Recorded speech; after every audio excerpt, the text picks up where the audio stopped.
Hello friends, in this video I will show how to make degree Celsius symbol in Microsoft Word. So firstly click on Insert, then Symbol, More Symbols, and here guys you have to find out symbol as a font. So search here symbol. Now here you need to find out degree symbol. This one is the degree symbol. Just select and insert.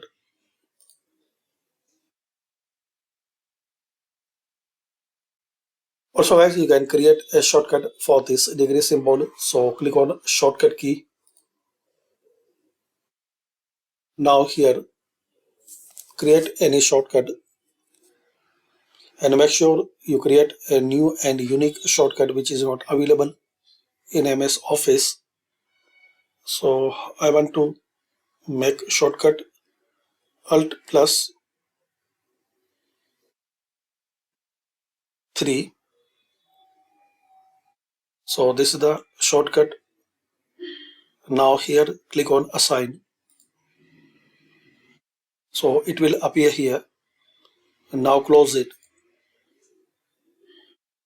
Close it. Now you can insert the degree symbol anywhere in your document.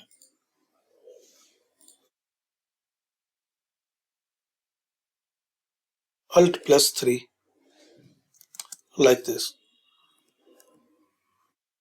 Press Alt plus 3. So this way guys you can insert and create degree symbol in Microsoft Word. Thanks for watching. Comment this video useful for you.